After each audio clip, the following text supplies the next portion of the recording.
Bonjour, Eric Gibaud, ericgibaud.com, et aujourd'hui on va voir un thème que beaucoup de gens demandent.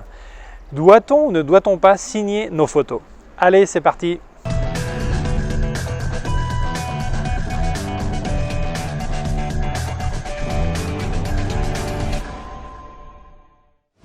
Alors d'abord, on va voir les trois types de signatures qu'il y a. La première, ça serait la signature en lettres. Ça peut être ta propre écriture ou l'écriture d'ordinateur ou de machine à écrire comme autrefois. Donc là, tu marques simplement ton nom, ton prénom, un truc comme ça, ton prénom, ton nom dans l'ordre que tu veux, voilà, photographe ou ce que tu veux. Le deuxième type, ça serait le logo. Alors là, tu as un logo, un dessin, un truc comme ça. Tristement, dans le monde de la photographie, il y a très peu de créativité au niveau des logos. Les trois quarts du temps, c'est un petit appareil photo ou c'est un diaphragme. Donc ça manque un peu d'originalité. Donc si tu vas faire ça, c'est pas une manière d'être original. Mais enfin bon, chacun fait ce qu'il veut. Mais enfin, ça c'est un logo. Et troisième manière, ça serait les watermarks, comme disent les Anglais, marques d'eau, en fait, qu'on s'écrit en blanc, mais très transparent. Donc tu vois la photo qu'il y a dessous. Donc ça serait vraiment les trois types. Et on en rajoute une autre, c'est une marque invisible. C'est comme une marque digitale, numérique. Et tu la vois pas, mais en fait c'est marqué, ça déplace quelques pixels. Alors il y a des services pour ça, même de recherche après si quelqu'un utilise la photo, mais ça c'est payant. Voilà. Tu peux aussi mettre ton nom et prénom et tout ça dans les exifs de tes photos, alors les métadonnées, comment ça s'appelle. Mais ça c'est très facile d'éditer, donc c'est plus un titre informatif qu'autre chose, parce que celui qui veut le virer c'est facile, quoi. Alors, quelles sont les raisons qui font que quelqu'un va utiliser une signature sur sa photo? Alors, je ne mets pas dans l'ordre de préférence, ni de qui a raison, qui a tort. Alors, la raison numéro 1, le point 1, ça serait pour raison d'auteur, savoir qui a créé la photo. Non, donc, comme les peintres qui signaient dans un coin la photo, là c'est pareil. Là, tu signes dans un coin et on sait que la photo, c'est toi qui l'as fait. Ou après, quand tu regardes tes photos ou avec d'autres copains, vous étiez ensemble à faire une photo, tu ne sais plus qui a fait quoi, elle est signée dans un coin, tu sais que ça, c'est la tienne. Deuxième raison, c'est ceux qui veulent signer pour éviter les vols. Ils pensent qu'en signant leur photo, personne ne va leur voler la photo. Alors là, pas de chance, parce que je pense qu'une signature, c'est assez facile à enlever en Photoshop ou en recadrant quelquefois simplement la photo. Donc dans ce cas-là, c'est peut-être plutôt une marque d'eau qui a plus de sens, puisque ça va, en général, on les met en grand et ça couvre toute la photo. Alors c'est vrai, ça abîme le look de la photo, d'ailleurs c'est ce que beaucoup de gens critiquent, mais enfin c'est peut-être le plus efficace pour dissuader, disons. Et la raison numéro 3, c'est ceux qui le mettent pour faire simplement de la publicité. Bon, c'est mon cas. Moi je ne mets pas une signature pour dire ouais, c'est moi qui ai fait la photo, n'importe quoi. Simplement, si cette photo elle circule quelque part et qu'à quelqu'un ma photo lui plaît, ça m'intéresse qu'il puisse savoir que c'est moi qui l'ai fait pour qu'il puisse me contacter ou pour me l'acheter ou pour m'engager pour un travail similaire. Donc c'est des raisons publicitaires. Donc voilà, ça c'est un petit peu les trois raisons, disons. Beaucoup de gens qui critiquent les signatures, en général il y a deux choses qu'ils disent. Un, ça abîme la photo, après la photo n'a plus le même look. Alors ça c'est facile à casser, ça dépend de la taille de la signature. Si tu as une petite signature discrète dans un coin, c'est comme aller voir un Picasso et dire bon, c'est pas bon parce qu'il y a Picasso écrit dans un coin. Ça c'est vraiment c'est absurde. Autre chose, c'est que le logo couvre la moitié de la photo, ou la signature couvre la moitié de la photo, mais il faut essayer de comprendre pourquoi la personne l'a fait. Ça se trouve c'est un professionnel et ça l'intéresse qu'on le contacte, ou c'est simplement comme certaines banques d'images qui couvrent toutes leurs photos avec plein de logos en semi-transparent, pour éviter justement une utilisation non autorisée. Donc il faut penser, puis en plus si ça ne te plaît pas, tu n'es pas obligé de regarder la photo. Si c'est tant dramatique pour toi de voir une signature sur une photo, tu peux ne pas regarder la photo, c'est pas un problème, tu n'es pas obligé, personne ne t'oblige. Mais par contre, c'est vrai que quelquefois ça peut sembler un peu ridicule. C'est-à-dire que si c'est ta première photo que tu publies, tu n'as aucune expérience, la photo elle est vraiment légère au niveau de qualité, enfin tu t'en rends peut-être pas encore compte, mais tu mets déjà un logo énorme qui marque Jean-Paul machin photographe, ou photographie, ou photographeur, ou n'importe quoi. Ça peut faire un petit peu ridicule. D'ailleurs, dans quelques années, quand tu reverras tes photos, tu as augmenté ton niveau, tu diras « Ouh, j'aurais pas dû la signer parce que celle-là, elle circule partout. On va voir que c'est moi qui avais fait ces trucs continus là. » Mais enfin bon, je comprends aussi, et je pense que c'est la raison de beaucoup, c'est être content de soi-même, se lancer dans un truc, même si c'est un hobby et non pas une profession. Le mec est content, et puis la signe, ça lui fait envie, et puis voilà, c'est comme le mec qui a sa première carte de visite, truc comme ça. Donc moi je pense que c'est respectable. Si c'est un drame pour toi, la même chose, regarde pas la photo, c'est pas grave. Ceux qui mettent ce genre de signature, ils devraient peut-être déjà penser s'ils ont un niveau suffisant pour déjà signer, quoi. Mais enfin bon, je pense qu'on a le droit de signer depuis le premier jour si on a envie, hein. Chacun fait ce qu'il veut là-dessus, quoi. Quant au vol, faut pas oublier quelque chose. Je pense qu'il y a deux choses. Dissuader d'une utilisation non autorisée, hein, et l'autre dissuader d'un vol. Celui qui veut voler ta photo pour l'utiliser de manière frauduleuse, il arrivera toujours à le faire s'il veut le faire. Même une marque d'eau, il arrivera à l'enlever, il se débrouillera, tout ça. Donc si vraiment il veut te voler, il arrivera à le faire. Mais c'est vrai que ça peut intéresser de le retarder. Mais comme dit un copain avocat, il ne faut pas oublier que pour gagner un procès pour un vol de photo, hein, il faut d'abord qu'on te vole. Donc si tu bloques tout, tu fermes aussi l'option d'avoir une indemnisation pour vol.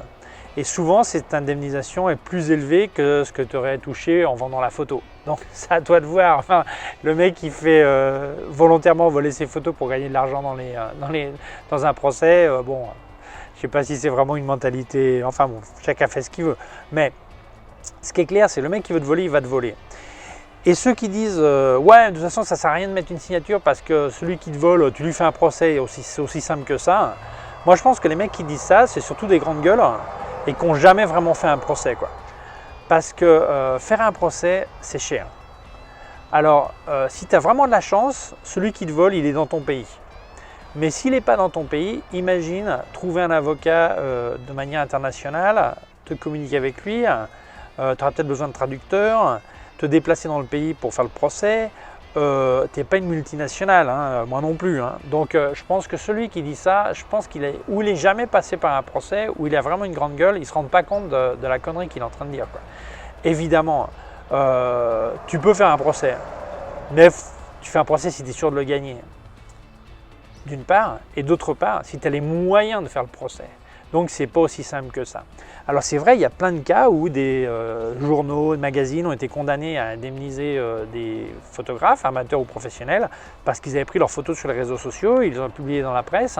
Mais ça, c'est presque plus facile si tu veux, et surtout si c'est au niveau local, parce que tu t'en rends compte. Mais penser que ça va être comme ça à chaque fois, c'est être assez loin de la réalité. Beaucoup de gens disent non, mais c'est pour ça qu'il faut travailler en RAW, parce que comme ça, si tu as un procès, tu peux montrer le RAW original et on sait que c'est toi qui l'as fait et tout ça. C'est pas si simple que ça. D'abord parce que si tu veux travailler en JPEG, tu as le droit. Hein. Tu vas quand même pas faire du RAW seulement parce que si jamais on va te voler. Hein. Deuxièmement, il y a des agences de presse comme Reuters qui ne veulent pas de RAW, qui veulent simplement du JPEG. Hein. Et troisièmement, parce qu'il faut d'abord aller au procès pour pouvoir présenter ça à un juge. Donc on est dans la même configuration que j'ai raconté avant. À mon avis, ce n'est pas un argument. Parce que quand on dit ouais, mais faut donner le RAW à personne, parce que après il pourra dire que c'est lui qui l'a fait. Bah attends, sur le RAW, il apparaît le numéro de série de l'appareil photo quand même. Hein, donc c'est pas si simple que ça non plus. Voilà. Après, il y a des mecs qui disent ouais, mais moi je signe pas parce que les grands photographes ne signent pas. Et le mec qui signe, c'est un égocentrique. Ouais. Donc, toi, tu ne signes pas parce que les grands photographes ne signent pas et celui qui signe est un égocentrique. Ou c'est toi qui es un égocentrique parce que tu es en train de te comparer aux grands photographes. Alors, il ne faut pas oublier pourquoi les grands photographes, ou la plupart, ne signent pas. Un, parce que les grands photographes ne publient pas sur Facebook, ne publient pas sur Flickr, ne publient pas sur 500px. Eux, ils ont des représentants ou un représentant. Ils ont des agences qui les distribuent. Les trois quarts des photos d'eux que tu vois, ils sont déjà vendus. Donc, ils n'ont pas besoin de cette protection ou de signer pour qu'on sache que c'est d'eux, puisque la photo est déjà connue parce qu'elle est déjà commercialisée, si tu veux. Donc, on ne peut pas comparer. C'est vraiment deux mondes séparés. Le super connu, et puis d'un autre côté, le professionnel ou pas amateur, mais qui n'est pas connu. Donc, lui, il a besoin qu'on sache que c'est son nom parce qu'il a besoin de pub, il a besoin de tout ça. Donc, moi, je pense que c'est important de se rendre compte de ça, la raison réelle. Il y a des gens qui signent et on dit, mais s'il signe cette photo, elle est nulle. Mais pourquoi il signe ?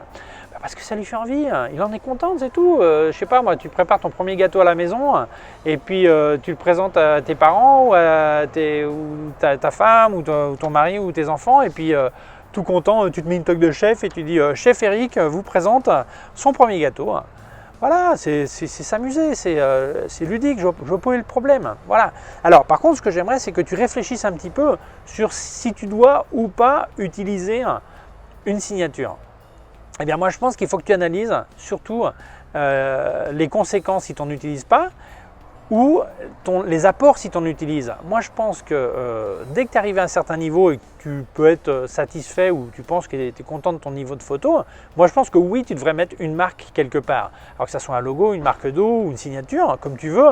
Une taille, à mon avis, raisonnable pour que effectivement ça n'abîme pas, quand on voit la photo, tu ne vois pas plus la signature que la photo. Mais je pense que oui, tu devrais le mettre pour plein de raisons. Surtout de nos jours, beaucoup de gens prennent les photos, les repartagent sur Facebook. Alors quand ils la partagent, on voit directement ça vient de chez toi, c'est bon. Mais si en fait il a déchargé, téléchargé et remonté, puis il a oublié de mettre ton nom, ou il le met en phrase, mais après quelqu'un repartage cette photo, mais le nom il disparaît, eh bien on ne sait plus que c'est toi qui as fait la photo. Donc je pense que c'est bien de mettre une signature parce que ça va te permettre, si cette photo se perd, de savoir dans un coin que c'est toi qui l'avais fait. Voilà. Et surtout parce qu'il y a quand même des gens mal intentionnés qui vont peut-être la récupérer sans signature et puis après ils vont faire croire que c'est eux qui l'ont fait, quoi. Donc voilà, donc, je pense que c'est bien de mettre une signature. Mais chacun est absolument libre de faire ce qu'il veut. En bonus gratuit, je vais t'expliquer comment moi j'ai fait ma signature. Comme tu vois sur mes photos, j'ai ma signature, je t'en passe une là. C'est tout simple, j'ai pris un bout de papier, j'ai signé à la main. Alors c'est pas ma signature de banque, tu peux aller à la banque avec ça, ça ne va pas te servir à grand chose. Enfin j'ai écrit Éric Gibaud avec ma propre écriture. Je l'ai scanné, j'ai fait une sélection du blanc du papier, j'ai fait une inversion pour que ça soit le texte qui soit sélectionné et ça je l'ai collé dans une couche, un calque sur Photoshop et puis quand j'en ai besoin, je prends ce calque et je colle sur la photo. Donc j'ai une version en blanc et j'ai une version en noir. Voilà, c'est aussi simple que ça. Puis après je le mets à la taille que je veux, voilà, tout simple. Donc j'espère que cette vidéo t'a plu. Si tu penses que ça peut intéresser d'autres personnes, je t'invite à la partager sur les réseaux sociaux. Alors si tu ne l'as pas encore fait, je t'invite à t'abonner à ma chaîne YouTube. Il y a un bouton dessous, une petite clochette. Si tu appuies sur la clochette, tu recevras un avis quand je monte une nouvelle vidéo. Mon site web ericgibaud.com/fr pour la version en français. Mes cours de photographie en vidéo ericgibaud.com/fr/cours en ligne. Si tu as une quelconque question, tu peux laisser un commentaire dessous ou m'envoyer un email à info@ericgibaud.com. Et dessous, j'ai aussi mis des liens de mon matériel sur Amazon et aussi des liens vers d'autres sections de ma chaîne YouTube. Merci beaucoup, au revoir.